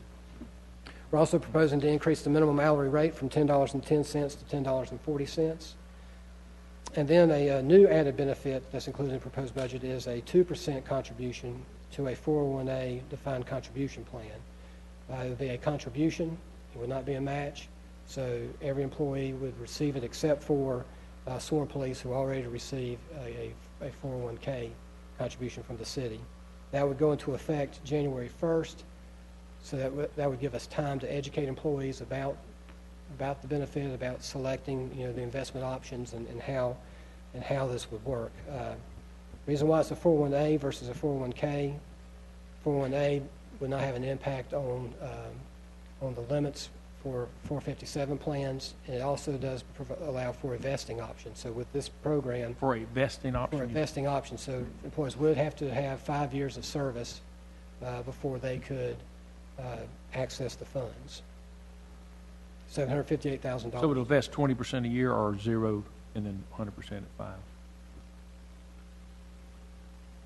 We'll invest it. We'll put 2% in each year, but employees won't be able to withdraw it unless they stay 5 years. Yeah, so they don't get in, it's a 0 vested up until year 5, then it goes to 100%? Unless they retire before that. If they retire, they could take, but that would be Yeah, because I've seen some people do it, first year, 20% of which is in invested, then 40, 60, 80, 100. Because I think the law says by year 5, it has to be 100%. Okay. Okay. And then finally, we're also proposing an increase in the tuition reimbursement, from increasing that from $1,500 to $2,000. Okay. So that's the kind of the slate of proposed employee compensation adjustments in the budget. We have a number of questions here. Ms. Light had her hand up first. Okay, thank you. Can you tell me how many employees we have that are at the minimum hourly rate? How many employees are at the minimum? The question was how many get the minimum hourly rate. We're going to get that information. And obviously what I'm getting is how much would it cost us? There's such a push now to raise the minimum to $15 an hour. If we did an incremental raise over a 5-year or whatever year period, I'm just wondering, I'd like to be able to sort of calculate that, how much it would cost. We can. How many people we're talking about. I will say that's somewhat of a loaded question because it doesn't mean everyone gets paid 15. Those that are their supervisors would have to be more than that, so it bumps everything up. Yeah. So it takes a while to calculate. Yeah. That's not an easy question to answer. We actually did a calculation on how much it would cost if we were to go to $15 an hour, and that's $5.4 million, and that doesn't include any of the kinds of adjustments that you're talking about. Yeah, because you could have an employee and his boss and his boss all making the same salary. Right. So it's a minimum of 5, and it could be 10 or 15 million if you had to affect everybody. Okay? But see, that's probably a worthy question to look at. I don't know if we can get it back that quick, and the only reason I made that comment, that is a very complicated question because it deals with the salary compression. Because if you got a guy making 10, his supervisor makes 13, his supervisor makes 15, suddenly you got why bother becoming a supervisor and putting up with headaches if it pays the same? It would be about a third of our employees would all be making the same. Be the same, yeah. Okay, Mr. Bessie had his hand up. Yeah, just a clarification, because I think I know the answer to this, but it didn't seem clear from the explanation. Sworn police and certified fire get another 2% supplemental pay adjustment. And then all employees get 3% market pay adjustment. And that's over and beyond whatever merit pay adjustment they get. So you're talking about adding the for sworn police and certified fire, you're talking about 5%. No, sir. No, except, it would apply to all employees except sworn police and certified fire, the 3%. They would not be included in that market pay adjustment. So they only get 2%, not 3%. They would get the 2%, but that is in addition to the 2% that they received that was effective February of this year. So they get 4% and others get 3%. Right. That's correct. Okay. That's correct. And some even more because we also bumped the minimums by 7.5%. Right. But if I'm reading this right, if I'm a typical employee, if I get a 2% merit and a 3% market, that's 5%. Right. So most people are getting around 5. Right. Okay. And again, to go back on the police, each level had a minimum, and those minimums had been raised. So, Yes, and if you let's say it's category 16, I know that's maybe not a correct number, but just make an example. If I was making above the base, and the base got bumped up above what I was making, I would have gotten an additional raise back a couple months ago. And so you would have been bumped up to the minimum and then given 2% on top of that. And some people may not have been affected because they may have been at that level for several years and were more than 7.5% above the floor. Correct. Okay. Yes, sir. Mr. Montgomery. My questions were in line with Councilman Light took my thunder on the $15 piece. I know I had asked that, and I'd asked that before, and I know there was information that we got in our packets early on with the budget around the $15 an hour piece. I don't think that's as crazy of a concept to examine as we look at it, but I do think that it is worthy of our time and attention to actually look at what does, from a detailed standpoint, if that is a direction that we want it to go, what does that actually take for us to do that as a community? Because to me, I think that signifies a very profound statement in the community in terms of the type of conversations we want to have around living and livable wages in our community, not just for our employees, but to the entire business community and the community in Winston-Salem in terms of what is a standard of living for individuals in Winston-Salem. And I know when we look at living wage, and that varies based upon geography, and for us, that has changed some, and I know even 1040 is not at a living wage for our community. And so it's still below what that is from a living wage. And so I think that is something that is compelling of us to look at deeper than where we are now. Yeah. I would just make an editorial comment. I think San Francisco adopted a 15-hour minimum. The equivalent here is probably $6 an hour. Don't pat San Francisco on the back too much. It's probably the most expensive city in the country to live in, and on a comparable basis. You would pay almost probably $2,000 a square foot to buy a house in downtown San Francisco, and here you pay $100. Just food for thought. Yes, ma'am. I wonder if we can look at this. I mean, it would be lovely to be able tomorrow to raise everybody at minimum wage to $15 an hour. But if this were looked at over a longer period, 5 years, so that each year it's $1 an hour increase or something like that. And I can't do the math. Yeah, we'll bring back if we could. Yeah.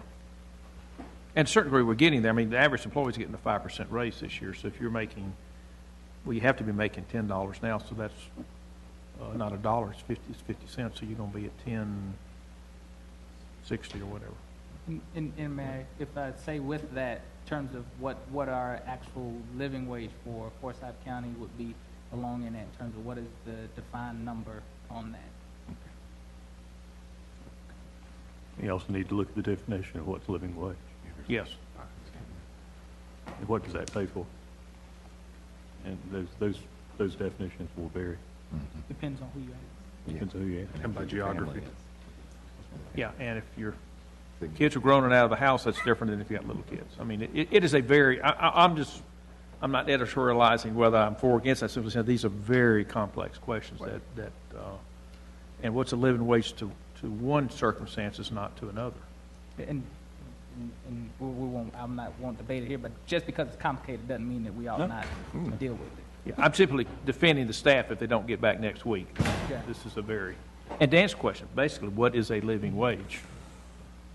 I mean, when I missed look a that lot. question up, I know. I get very specific information. You know, you can look up what is a living wage from locale to locale around the country.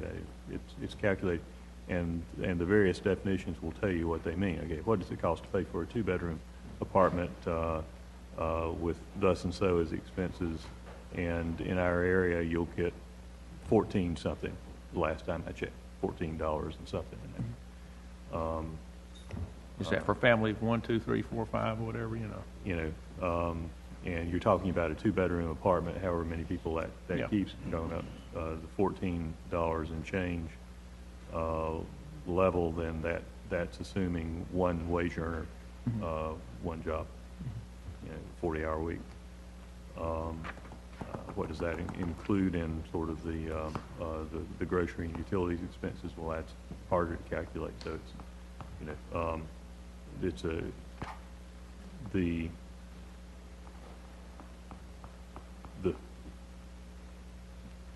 the severe degree to which the current legal minimum wage lags actual expenses is clear. The 7.25 nationally is absurd. But the $15 figure is sort of equally arbitrary, and makes a nice, easy to cite. It's a nice round number. Soundbite, but does not address the sort of the regional differences or the complication. It's an important topic that we're trying to make strides to address. But I think I would agree that it's important not to confuse the easy soundbite of $15 with sort of the realistic interim incremental increases. When you look at the areas that have adopted the $15 target, even they have proposed almost uniformly a staggered series of increases over time.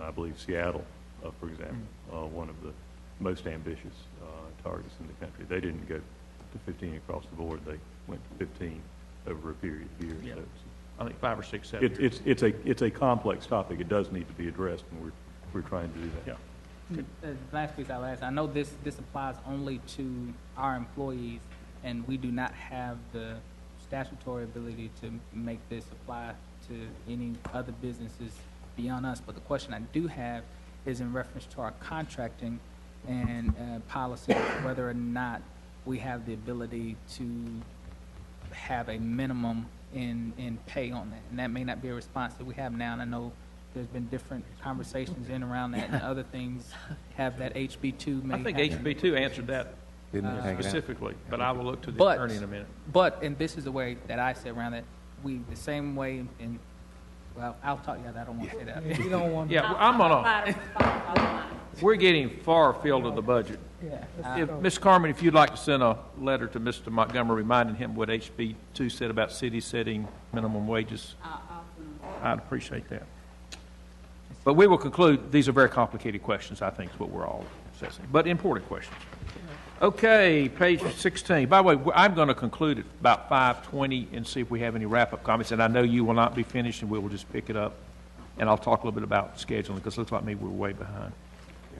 Okay, page 16. Next couple of slides just give you some context, I guess, for the proposed employee compensation adjustments. These are just recent adjustments that were in the budgets over the last 9 years. And so you can see there that we did have a period there from 2010 through 2013 really, where we either had no merit increases or very minimal merit increases and no market pay adjustments. So in recent years, those have returned, and you can see prior to, basically, when we were coming out of the Great Recession, we had some merit increases there between 3 and 3.5%, and then actually we were concluding implementation of the 3-year physician classification study that was conducted back in between 2007 and 2009. One of the proposals or one of the recommendations from staff as part of this year's budget will be to do another one of these in the upcoming years.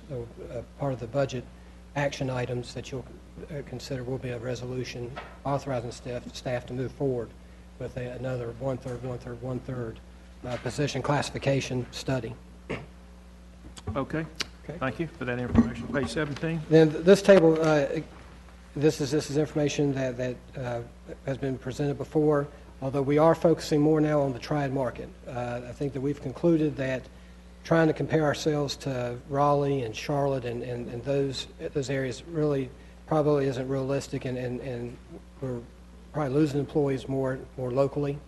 And so we have updated our market comparison to reflect just the triad market. And you can see there, again, a number of positions we've mentioned before: the light equipment operator position, 45% voluntary turnover rate, maintenance worker positions. Even if you look in utilities plant mechanic and utilities plant operator positions, double-digit turnover there. You can see the variances between our actual salaries and the triad market. So this is the basis for the 3% market adjustment that's included in the proposed budget. I'll just offer a general comment here, and I'll take those last two, utility plant mechanic and operator. We're not that far off, not 9% and 2%. I am more concerned with, and the turnover, that is higher turnover than I would expect for a 2% difference. So that tells me maybe there's something else coming in play there. But go back to the equipment operators, and one of our primary jobs is to be sure we have people, the right people in the right jobs to provide particularly the essential services that we are charged with providing. And if we can't repair something because we don't have anyone to run the backhoe, then we need to work that problem. And I would urge the staff to come back to us if there are areas, and I'll just pick the light equipment operators because that's a 45% turnover. Good Lord, you're training people every 6 months. You never catch up with that kind of turnover.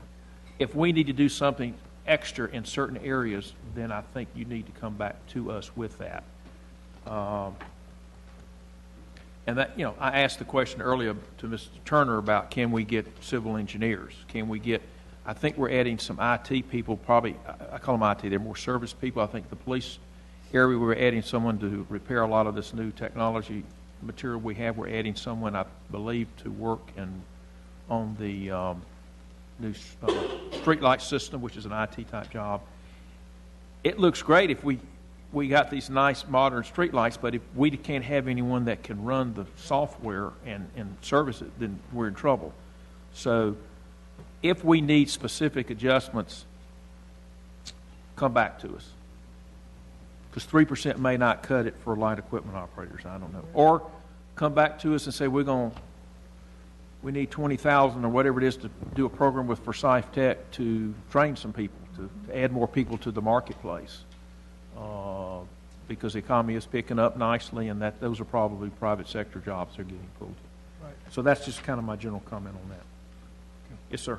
And the other two positions I would point to are the inspector positions, and that 25% turnover rate and 18% turnover rate, I think, are indicative of both the pay level but also the workload. Yeah. And so somebody who's got a 20 inspections a day on their list here in Winston may be able to go to Surrey County and get the same pay or more and have 10 of those a day. So that's something that can really inhibit economic growth. Mm-hmm. Okay, Mr. Yes, I just the 45% turnover rate really is stands out, really Yes. smacks you. And I was asking about that earlier today, and my understanding is part of the reason that's so high is because that includes promotions to medium and heavy equipment operator from, internally. So we're, because my question was basically, well, why can't we, something that's out of line, why can't you go ahead and just make the adjustment, bite the bullet, do the 10%? And the answer was because the figure includes the promotions, and you'd have to simultaneously do the medium and heavy equipment operators with Well, another. maybe we're losing so many of those that we got to move people. In fact, Basically, yeah, we can only hire people from inside and promote them. Yeah, and so the pitch that I got back was that's why we need the comprehensive study with the 1/3 target to address a number of interrelated problems like that. So, but Okay. yeah, absolutely.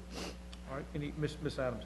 Yeah, I agree with you, Councilmember Clark, on the fact we talked about this in a lot of workshops across the state, that, with our educational system the way it is and with our young people not coming out ready to go to work, that we now need to back into the school system to get these young people prepared. Just as we trained them to do trade jobs back in the 60s and early 70s, we now need to start backing into the school system again for PsyTech, the other people that do these types of things, Goodwill. We now need to start targeting young people, 18 years of age or younger, 17, and start training them in the field of operating this lightweight equipment. It's no different than when you were on the farm and you had to drive the tractor and you didn't have no license or whatever. But we need to start thinking in that manner. I don't think that we are going to solve this by just giving people raises, because the economy has picked up. People are now pulling people from municipalities that they can give them another $1,000 a year, don't have to work as many hours. I think we need to look at the partnerships collaboratively with whether it's the chamber, educational system, and other organizations, nonprofits that are in the business to try to get people employed who are unemployable at this point. I think when you look at your 18-year-old group, I think you may be able to get some of those younger people interested in this and help to develop them in a step way that they can see themselves going to PsyTech, picking up another 2-year degree, a year certificate, and moving up in the job force to make more money in the next 0 to 5 years. I think that's where I'm hearing a lot of the people across the state, the League of Municipalities and all of us, that's where it is right now. Okay. Next page. So that concludes an overview of the budget from the expenditure side. Now I want to just talk about how we're paying for it. So the slide here is basically the breakdown in the budget by resource type. This is the total budget. So you see there that charges for services represents the largest portion of the budget, and that's because this includes the water sewer system and the fees that are charged to pay for the infrastructure and those operations. And then between property taxes and sales taxes, that represents a little over 1/3 of the total budget. If you drill down in just the general fund, property taxes and sales taxes would represent probably more 2/3 of the total budget. So to drill down in some of our major resources, I want to talk a little bit about first the property tax base and the information we received from the Forsyth County Tax Office.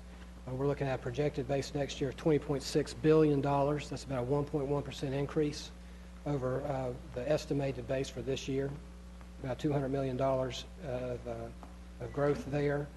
You can see that part of it is in the real portion of the base, and part of it is in registered motor vehicles. I think we are seeing the impact of some of the investments in economic development projects like Caterpillar and Herbalife, and seeing the results from that in the base. And just kind of as an FYI, the next revaluation will take place next calendar year, so 2017, which will be for the 2017-2018 fiscal year. They will publish new tax values in January. That's correct. Correct. January, February. Correct. And then we would make appropriate adjustments, and people would pay the bill that fall, which would be the fiscal 2017 budget year. 2017, 2018. 2017, 18, okay. So in terms of, so as I mentioned earlier, the budget is balanced with a proposed increase in the tax rate of 2 cents. This slide provides the history of the tax rate, and you can see that it has trended up. In fiscal year 2014, that was a revaluation year where we actually saw property values go down. And so the revenue neutral adjustment would be to bring the rate up. We didn't go all the way to revenue neutral. Revenue neutral in 2014 would have been about 54.25 cents. We actually adopted a rate of 53 cents. And then the 1 cent increase in 2015 was a result of the state excluding customary software from the tax base. That was about a $400 million impact on the city's tax base there, so a penny was needed to offset that lost revenue. And then in 2016, we increased it 2.5 cents, all to the debt service fund to pay for the bond referendum that was approved in 2014, the $139.2 million. So the 2 cents that we're proposing for this year would go all to the general fund. The rates allocated for debt service and transit would remain the same, and that full 2 cents would go to the general fund, and that would bring the rate up to 58.5 cents. The rate for the downtown Winston-Salem Business Improvement District would remain at 9 cents. So property owners within the bid would pay 58.5 cents plus the 9 cents. May I ask the city attorney, she's still there. I know there's some legislation in Raleigh about these central business districts or special taxing districts. Is anything happening there, and would it impact this? The changes that were made to the municipal service district should not impact it. We talked about them yesterday at the meeting yesterday, but I'll give you the information. But Okay. in terms of dollars, it should not. Okay. It's more about procedure, doing an ordinance instead of a resolution, and then maybe taking out some properties if council agrees that the property owner will be a part of the district. Okay, thank you. So the next slide just simply shows what the impact would be on an annual tax bill for property values of varying amounts, $100,000, $150,000, $200,000. So you're looking at anywhere from $20 on an annual impact for a $100,000 residence to $40 annual impact for a $200,000 valued residence. And then very quickly to go over some of the other revenue highlights with the budget. We had mentioned this in some earlier presentations. We have seen an increasing trend in sales tax collections, and so we are budgeting 3.75% to 4% growth in what would come into the county from the state. Our ad valorem share is also projected to go up 29.6% to 30.1%, and that's due to the fact that we did increase the rate this year by 2.5 cents. So our tax levy is higher, so as a percentage of the total levy in the county, it goes up a little bit.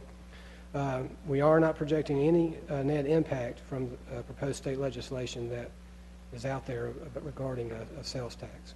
So $3.3 million in new revenue. In terms of intergovernmental revenues, another big revenue source, utility franchise taxes, and in particular the sales tax on electricity. Based on receipts to date this current fiscal year, we've seen that trending up significantly, and so kind of carrying that growth forward into next fiscal year, budgeting almost $3 million in increased revenue from utility franchise taxes. The ABC allocation is also projected to go up. A lot of the debt that they've been paying down for construction of new stores is being paid off, and so their net income is going up. And the way that's allocated, we get a portion of that net income. So a little over $500,000 in growth there. And then beer and wine distribution projected to increase 7% based on our 14-15 distribution, so a little bit of growth there. I just also want to briefly mention that water and sewer fees have been approved to increase next year. The Utility Commission approved those, I think, in May. The volumetric rate for water will go up 1.5%. The sewer volumetric rate will go up 3%. Those are all based on consumption. And then the bi-monthly base charge will go up $2.49. Those rates will go into effect in October. And then with our landfill operations, the Utility Commission did approve a 50-cent increase in tipping fees for large volume haulers at Haynes, at the Haynesville Road landfill, and an increase of $1 at the old Salisbury Road construction and demolition landfill. Those tipping fee increases would go into effect July 1st. And then, as I mentioned earlier, there is no recommended change in the tax rate for the bid, 9 cents. Downtown Winston-Salem Bid Advisory Committee is recommending a 9-cent rate. Okay. So next slide. Any questions there? Okay, continue. So the next slide, we've provided this slide over the last several years. Our friends in Raleigh have compiled this information. For whatever reason, they decided not to do it, so we've taken it upon ourselves to do it. And, and so we've used as the basis for these calculations our numbers. In other words, the home value that we base the tax bill on is based on the median home value for Winston-Salem. The consumption for water and sewer services is based on what our experience is. So using that information and looking at four particular taxes and fees, the property tax, the water sewer bill, stormwater fees, and solid waste fees, based on the proposed rates for fiscal year 16-17, we would be the lowest cost city amongst the 5 large cities in the state. Let me pause now, and I know we got a lot to go. Let me just bear with me a minute. The schedule, we're at the Tuesday meeting on the 7th at 3:30. The next one is Thursday at 7 o'clock. It's Thursday, June the 9th. Okay. I want to be sure we finish on time because we've been going a good while, and I have a number of questions I want you to look into that I wanted to read, and that won't take long. But may I suggest we just stop here for the time being? Sure. And we can either pick it up. We just want to pick it up the Monday, the June 13th. Why don't we do that? It's a regular meeting. Try to make the rest of the Finance Committee light. That will be difficult because we don't have July meetings. Oh. So it's a large agenda. You might want to consider maybe starting early on that Monday or well, let me throw something else out. How about we go over here at 7 o'clock Thursday for the public comment period if we started at 6 and spent an hour in here, and then we could go in the other room for the public hearing. Is that okay? I got a conflict. All right. We don't have enough time for that. An extra meeting in there on June the 14th if needed. All right. Well, let's just do this. We will pause now, get any wrap-up comments, and then at the Monday, June 13th meeting at 4:30, we will pick it up, and I'll probably do general agenda first because we got to get that done, and then we'll start on the budget again, and if we have to, we'll add the June 14th meeting. Do y'all want to start the 14th? The 13th at 4? Can we change that? Well, we were just talking. You could recess this meeting to Thursday at 6 if you want to do that. No, I'm gonna upset them. I think if I do that, I won't get a second on that motion. No. How about if we started Monday at 4 instead of 4:30? Sure. Can we do that? Yeah. That's fine. Yeah. We got enough time to do that. They give enough time. Okay, everybody got that? June the 13th, Monday, 4 o'clock versus 4:30. It's 30 minutes going to be enough time. No, but it gets we don't get too far behind. Okay. Now, let me go over my questions real quick, and I'll do this fast. I know you've got some of it in here, but I'd like to see the number of employees by department for 5 years. I think you got it in here for 2 or 3 years. By the way, on page 55, there's an error in your fund balances because I think your spreadsheet didn't pick up a number. Let me just turn there a minute. It's the Winston-Salem Transit Authority. I think you left a number out there under fund balance at the end of 6/30/2016, and therefore when it added it up. What page? Page 55. Just to prove y'all I look at everything. See where you have a dash, you don't have a number in there for, say, Transit Authority ending balance this year. So then when your spreadsheet added it to the next column, you end up with a negative. And that disagrees with the chart on page 125. That's how I called it. Let me comment on that. This is kind of a tricky one.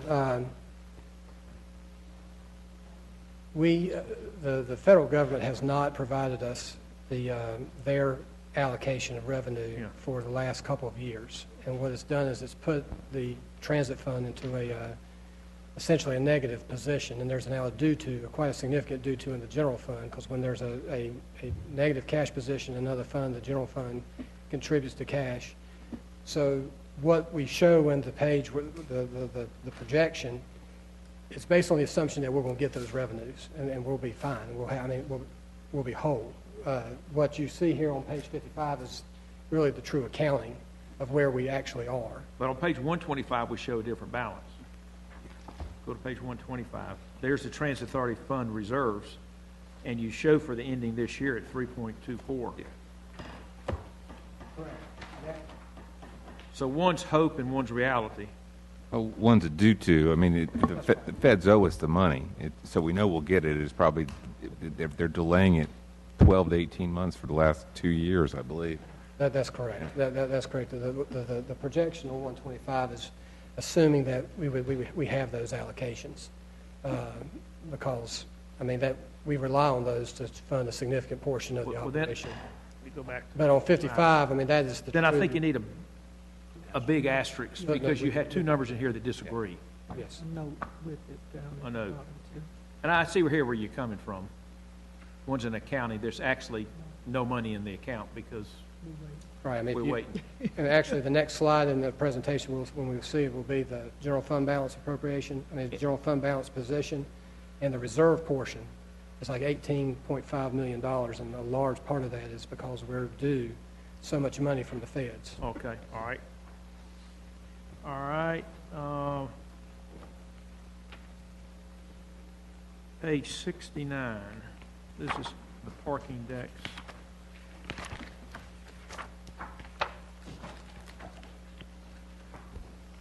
On page, excuse me, go to page 70.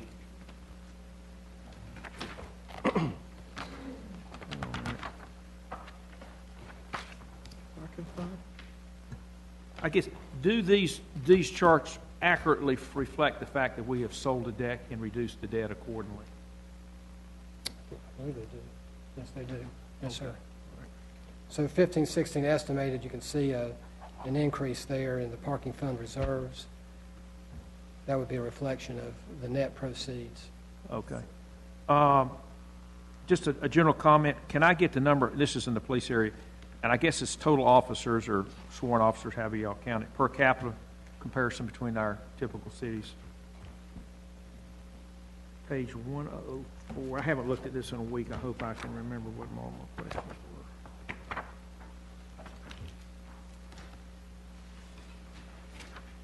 Yeah, we show all these charts per something collected or whatever.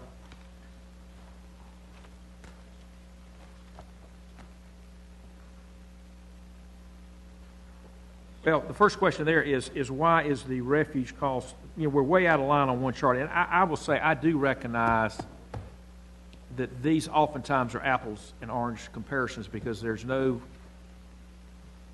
dictated formula on how people account for the cost of or what they include and don't include. And that can often, do you include the indirect administrative cost, debt service, whatever it may be.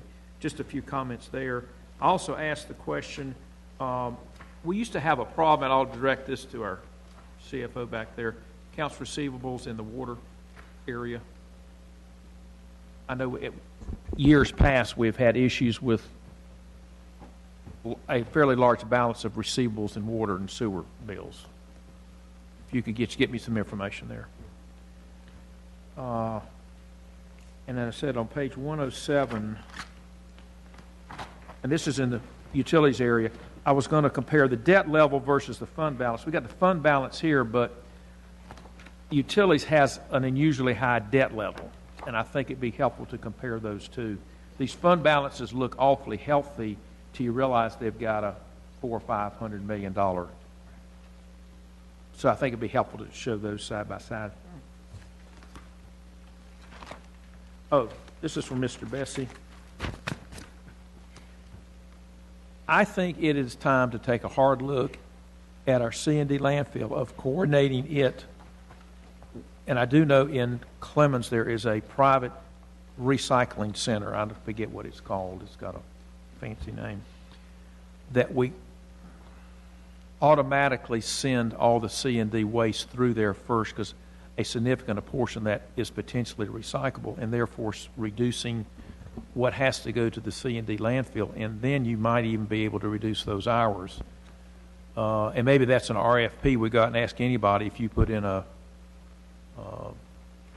C&D type recycling center, and then you just, whatever doesn't get recycled, you haul to our place one day a week, and there's an agreement on that fee as well. But I just think there's a lot of, at least Mr. Turner and I visited a C&D recycling center when we went down and looked at the recycling facility in Florida before we did ours, and it was a significant amount, was particularly the cement, the wood, the metal, cardboard, stuff like that. Yeah.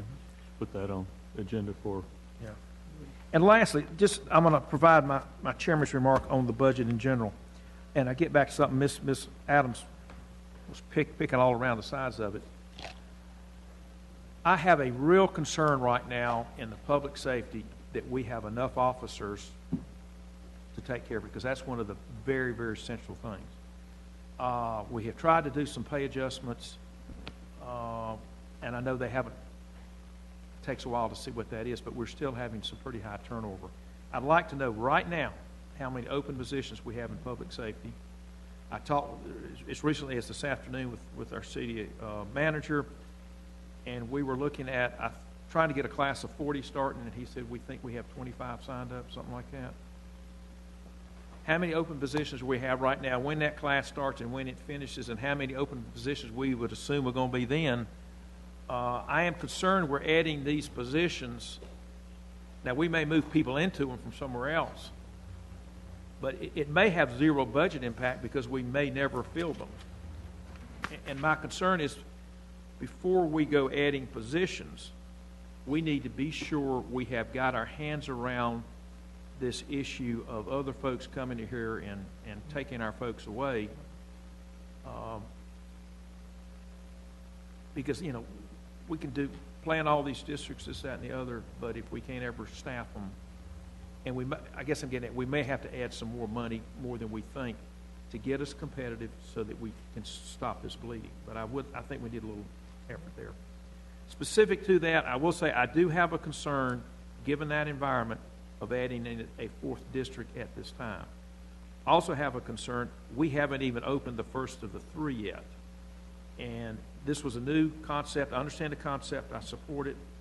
But I think we need to see how those three work out before we add another one.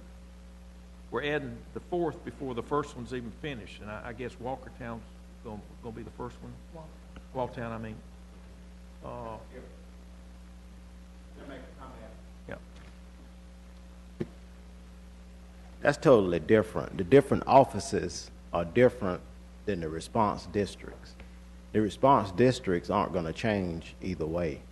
Now, the district offices are the places that's going to house the current police officers. But I will answer your first question that you brought up.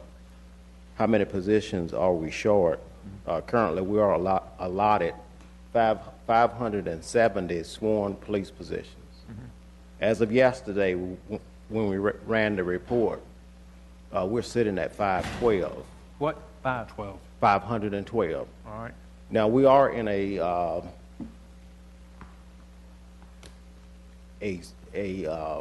special situation right now. We're not getting, we meaning Winston-Salem and across the United States, people aren't signing up to be a police officer. Yeah, I'm aware of that, yeah. Yes, because of some of the scrutiny, some of the things that people see, especially young people coming out of college. We are slated to start our next class January the 18th. We were shooting for 40 recruits. The way it stands right now, we may be able to seat the class with about 25. And when does it start again? July the 18th, not January, July the 18th. And we hope to start. Now, when you say we got 512, does that include anyone in training right now? That includes 22 that graduated from class 6 to 9. They're in field training right now. Okay, but that does include them all? Yes, it does. So we hope to start another 25, you said? Well, we were shooting for 40. Yeah. But it looks like we'll be able to seat 25. Yeah. And they won't July be the 18th. And they won't be allowed, or won't be allowed, they won't be trained and ready to fill some of these for a year. So a year from now, we may be 70 positions short or something. I don't think it'll be that many, but I do think that we will have we will be operating with some shortages. Okay. And we've done that for 29 years that I can I know talk that, about. but that's 10% short.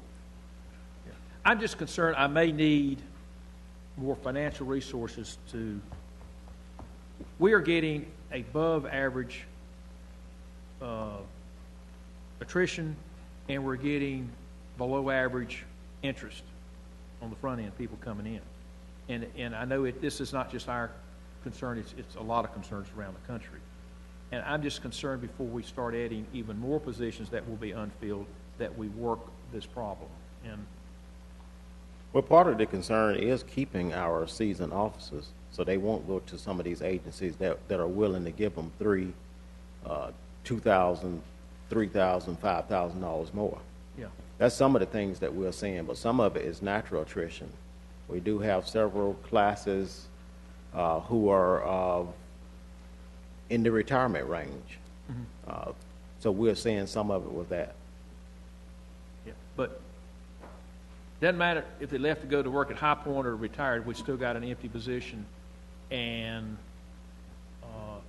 that's just a lot of positions. And I know we're always short some. I realize that. But anyway, that's just my concern. I'm reluctant to add even more positions that I can't pay enough for.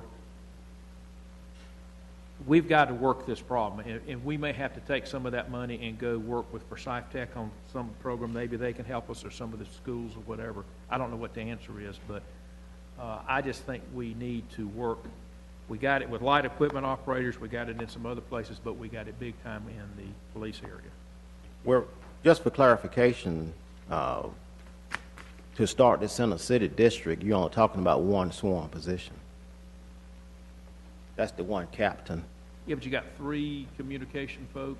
Right, but they're not sworn officers. Okay. All right. Okay, any other comments? I've lost half my committee. If not, we will stand adjourned, and we will be 7 o'clock Thursday. Oh, excuse me. 6:45 in the morning. Oh, well, let me adjourn. I'll comment on that. By the way, today is an election day, and you do have 54 minutes left to vote. And there's one statewide, so there is something to vote for. So I'll adjourn, and then I'll comment about, if you have any questions, we'll get together on tomorrow morning. At 6